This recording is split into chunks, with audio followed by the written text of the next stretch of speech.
All right, so we are talking about how to cook on a pro range today. And as you can see, we have a lot of things going on the stovetop, and we have our oven on as well. But basically, we're gonna cover various different questions that I tend to get. And if you do have any questions, please do leave them in the comments section. We are going to be using our Wolf range today, but if you have questions about any other pro range, I'd be happy to answer them as well.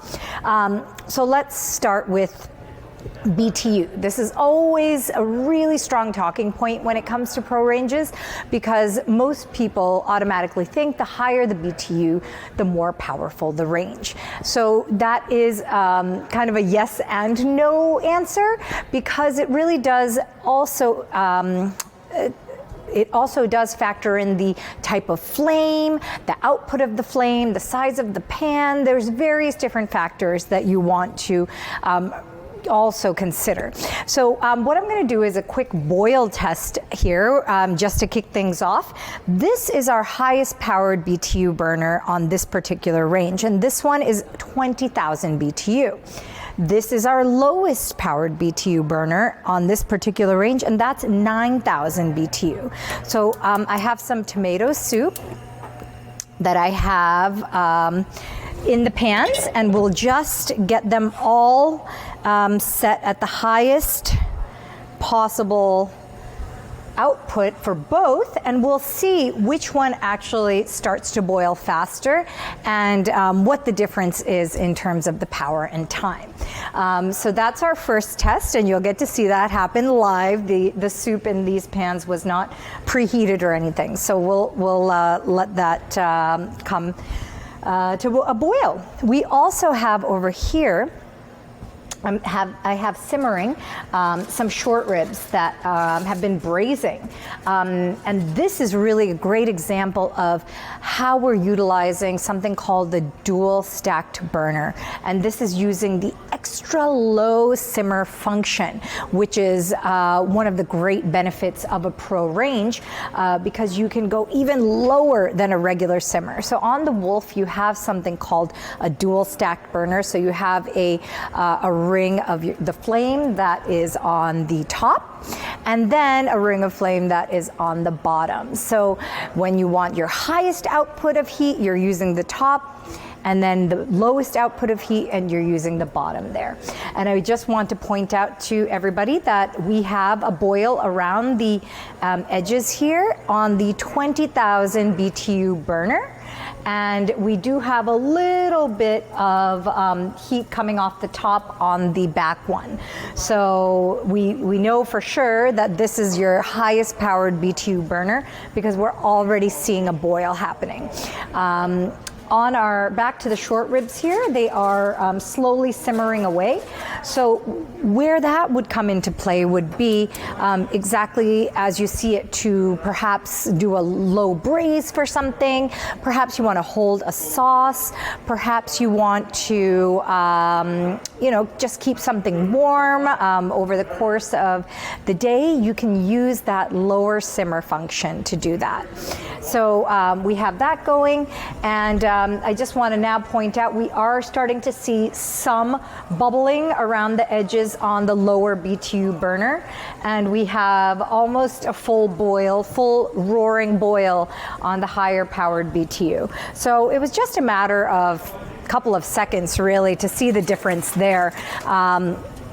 But it's really interesting to see the impact of the BTU on that particular setup. So I'm also using our corner burner here. This one is 18,000 BTU, and this one I'm going to boil some chicken stock and make some polenta, and then eventually I'll hold the polenta on there as well. So I think we're good here, because we have a boil, and we have a little bit of a boil, but we're just about getting there. So I will actually keep these. Do you want to zoom in on any of this? Sorry. So just showing the difference in the high-powered BTU and the lower BTU as well. So definitely the 20,000 BTU, we have this roaring boil. And on the 9,000 BTU, we're starting to get a little bit of a boil, and you can see it sort of bubbling on the edges, but definitely a difference in power here between the two. So this is just a great example of the difference in the BTU power. So I'm going to turn these off, and if you're just joining us now, we have just completed our first Pro Range test, which was testing out the high-powered BTU burners versus the lower-powered BTU burners, and we did get a quicker boil on the higher-powered one, but the difference was just a couple of seconds between the two. So I'm going to move those to the side. And we are also going to get our chicken stock to a boil to make the polenta. And I'll be actually searing some portobello mushrooms here as well. We oftentimes sear meat, but I wanted to do something different to show even something as delicate as a portobello mushroom, or delicate vegetables in general. You know, you can still sear them and you'll be able to get really wonderful results using that same cooking method. The other thing I'm going to do is place our assorted mushrooms into the oven, and I have it set on convection. So this is another great part of Pro Ranges, is that you have a variety of different settings that you can use, and in a dual fuel range, you definitely have more options. You have the ability to go from extremely low temperatures, which you could use for dehydrating, warming, and proofing, all the way up to extremely high convection settings, where you can make pizzas and breads, and you also then have the ability to self-clean. All gas ranges would not provide you that opportunity. You can't get that full range of temperatures, so you would not be able to go super low, and you would not be able to get the really high temperatures for the self-cleaning mode. So that's only available in your dual fuel. Another mode that you can use in dual fuel that you wouldn't have in all gas is something called probe cooking. So there is a little port there that you would insert a temperature probe to cook your proteins with. So this is what it would look like. You would insert this part into the oven, and this part would go into your protein. And then you would set the oven to what you'd like your desired temperature, internal temperature of the protein to be, and it cooks to perfection. The oven will notify you when your protein is fully cooked, and you'll never overcook or undercook your meat that way. So this is key, and that's only going to be available in the dual fuel. Unfortunately, you cannot probe cook in a all gas oven. But these are, you know, there's obviously pros and cons to both. So other things you can do with your dual fuel is you also have the ability to go between your convection modes and your standard modes. So you can either use convection with the bake, broil, roast, and with straight convection, or you can just use the straight modes as well. So a lot of variety, a lot of range.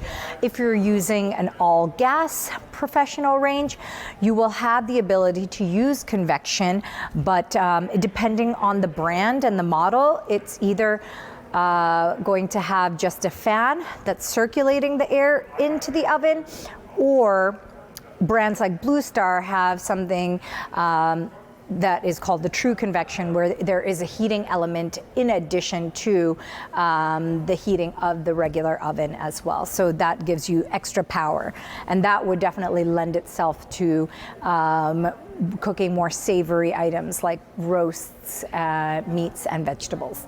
So it looks like we have a nice rapid boil here. I'm just going to turn the heat down a little bit, and let's go ahead and add in our polenta to the chicken stock. We'll just mix it up.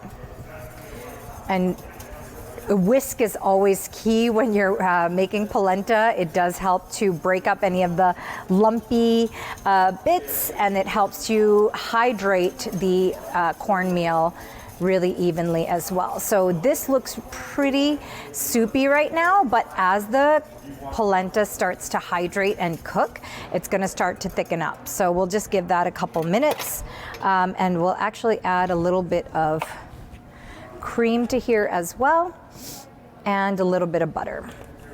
And that's going to give the polenta that really savory and delicious richness that we love. So we'll just mix that up and give that a couple minutes. Now, polenta this is quick cook polenta, so it will take about 10 minutes to really hydrate and come together.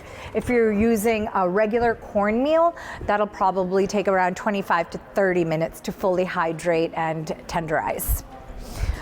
All right, so we have our quick cook polenta over here coming together. We have our roasted mushrooms in the oven, and I did use convection for that. So those are going to roast beautifully and get a nice crispy exterior all the way around. And now I'm going to actually sear our portobello mushrooms. So on our highest powered BTU burner, I'm gonna use a stainless steel pan. And whenever you're searing, just make sure you have I'm gonna turn the exhaust on just a little bit. And I'm going to add in canola oil. You always want a neutral oil with a high smoke point whenever you're gonna do any kind of searing.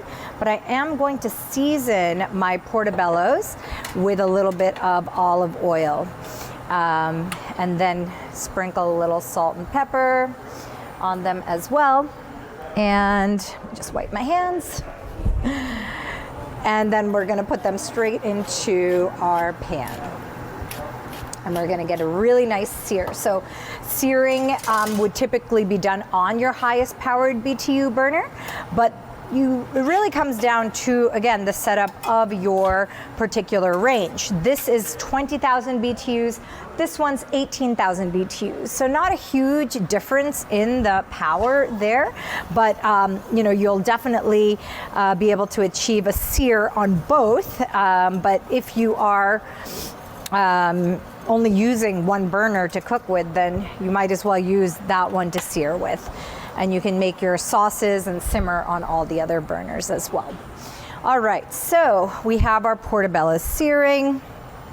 I'm just going to add a little bit more oil on the top, and we'll season the bottoms, and we'll flip them over in just a minute, but make sure everything is seasoned all the way through. So guys, if you have any questions, keep them coming in.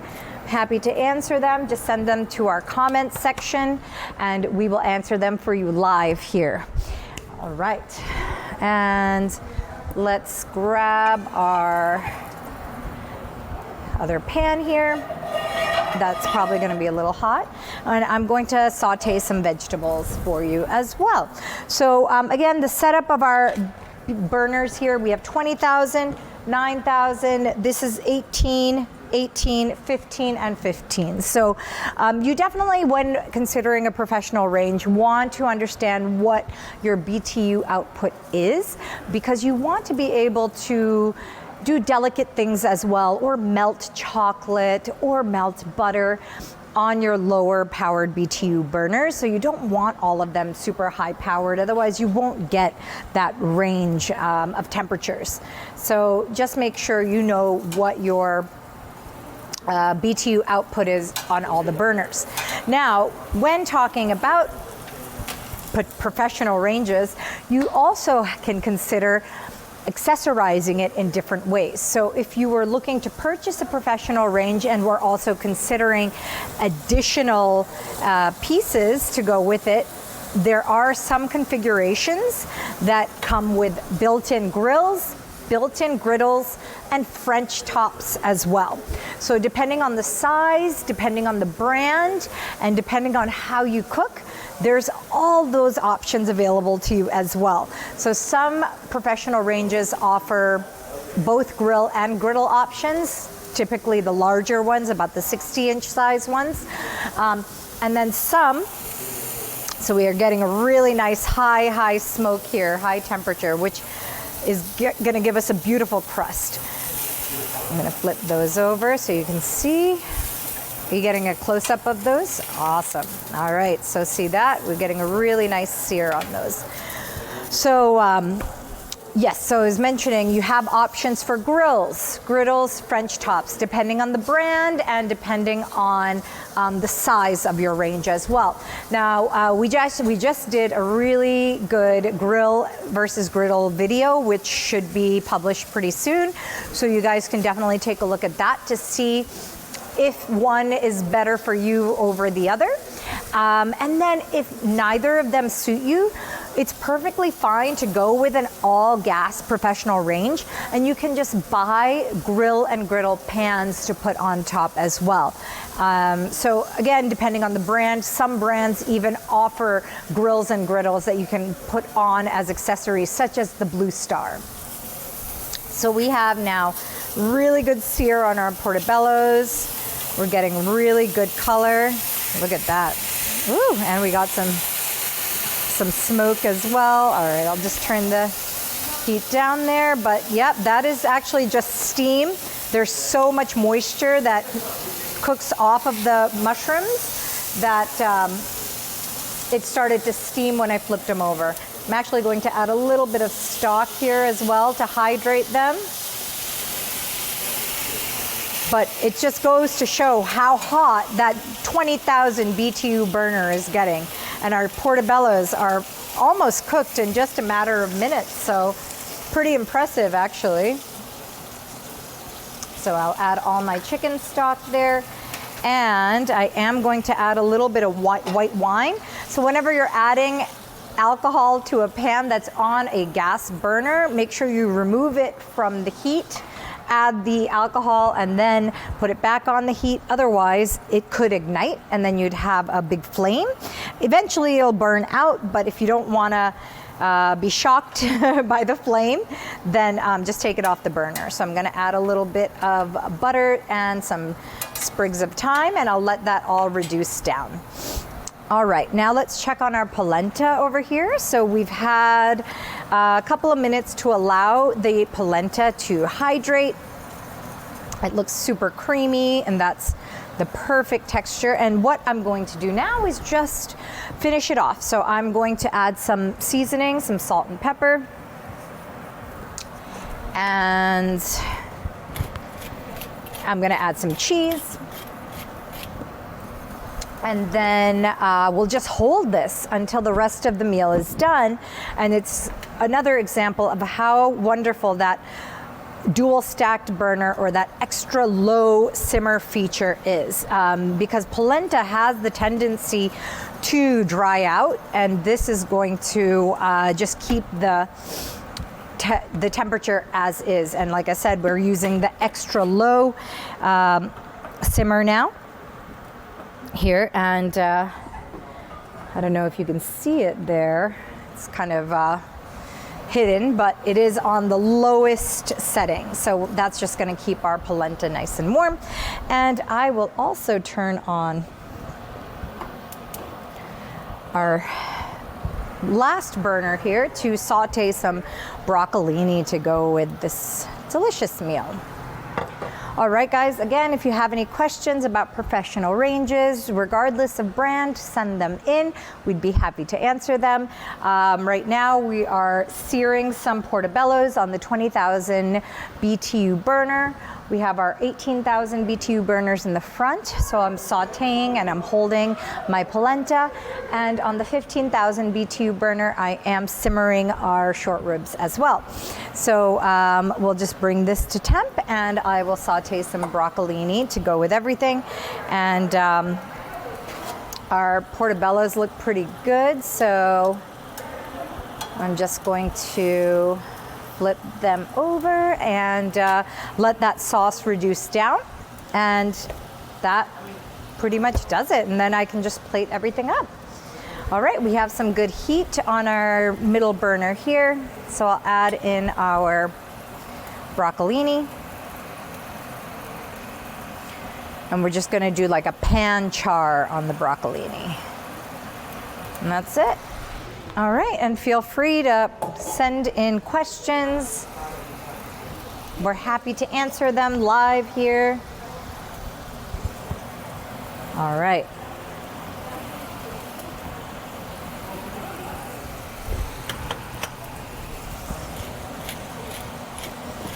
A little salt and pepper on the broccolini, and we will just get a little color on them, but they're gonna saute beautifully in this cast iron pan.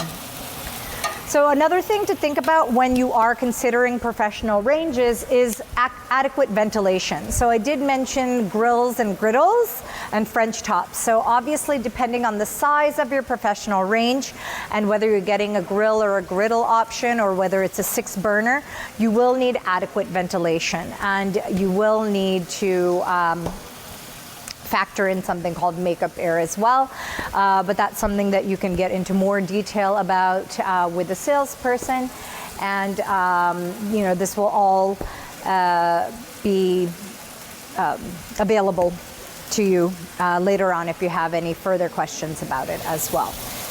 All right, the polenta looks perfect. This is the beautiful creamy consistency we were looking for. Looks great. All right, the portobellos I am gonna take out.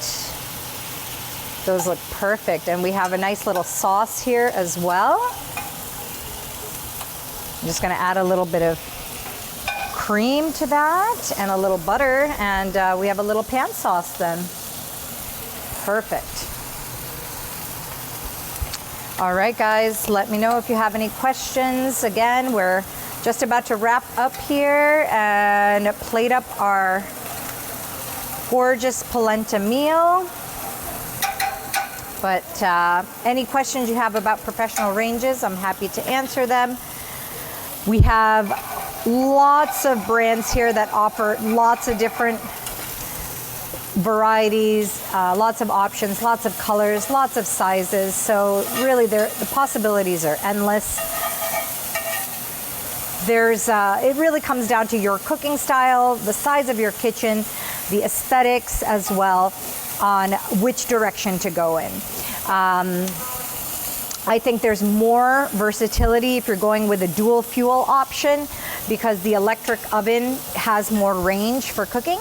However, all gas professional ranges tend to be a little bit cheaper. So, you know, that could also be a factor to consider as well. So here we have a nice little pan sauce, and I'm actually just gonna put that on our lowest powered BTU burner here, and we'll use the extra low simmer to hold it, and this will prevent it from scorching and burning and drying out. Meanwhile, we have our broccolini that I'm getting a nice char on in the pan. So we're getting beautiful color right there in the cast iron skillet, which is incredible. Again, this is on the 18,000 BTU burner. It's just gonna get some nice color, and I might add a little pat of butter there at the end. So, yeah, we have pretty much covered everything. We covered our BTUs, dual fuel versus all gas. Again, if you have any additional questions about that, feel free to send them in. Extra low simmer features, we're using dual stacked, but on brands like Thermador, you have something called an intermittent simmer, which basically turns the burner on and off to regulate the lower temperature.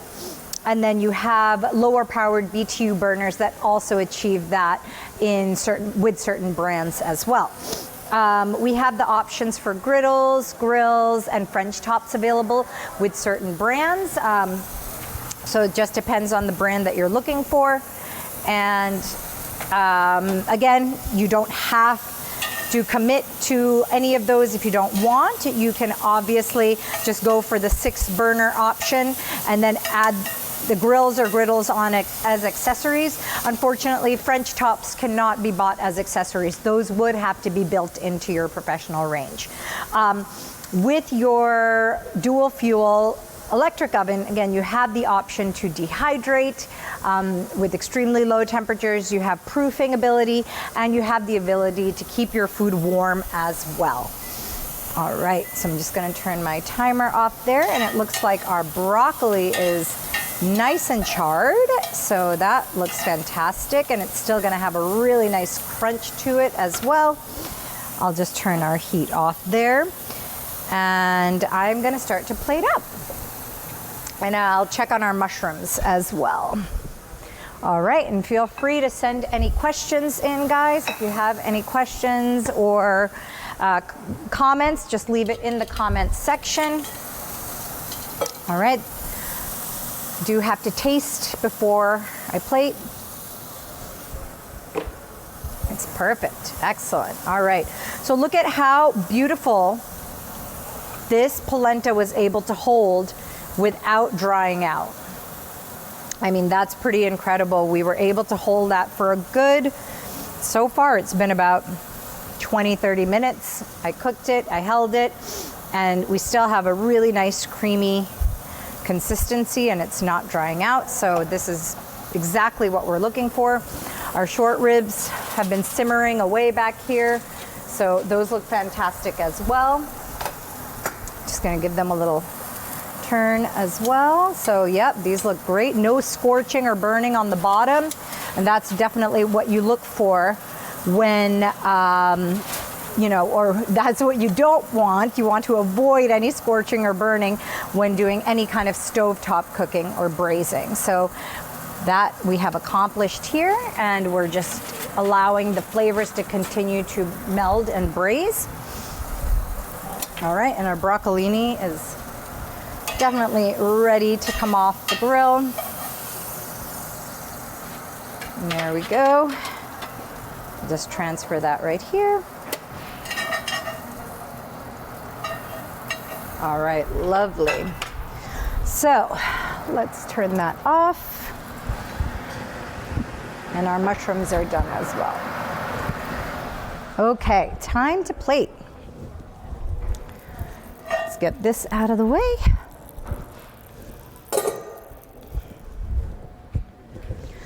Let's pop these mushrooms out. Let's see how they're doing. Look at that. Look at that gorgeous color all the way around. So we had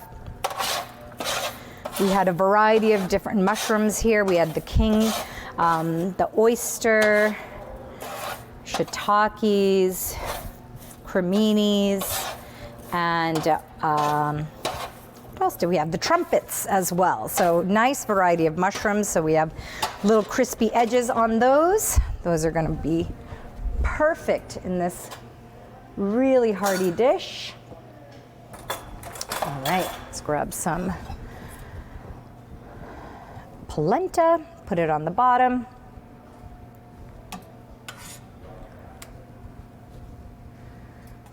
And there we go. Make a nice little bed for the mushrooms to sit in. And then top that with the crispy mushrooms. And a few of the portobellos as well. I'm just gonna slice them up a little bit. They look perfect, actually. These came out wonderful. So pan searing portobellos. It's the new thing to do. And they have a really nice meaty texture. So this is gonna make this dish super hearty. All right, and then a few more of these. All right, wonderful. We'll put a little bit of sauce on top.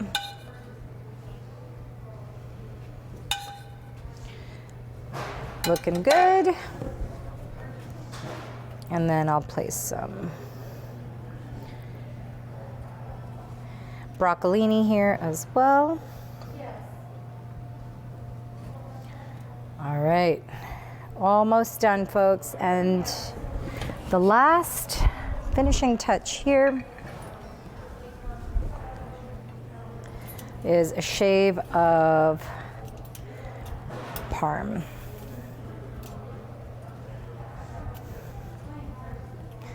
All right, and that is it. That is our live demonstration today on the professional range. And we have our finished dish here with the creamy polenta, roasted mushrooms, seared portobello, and charred broccolini.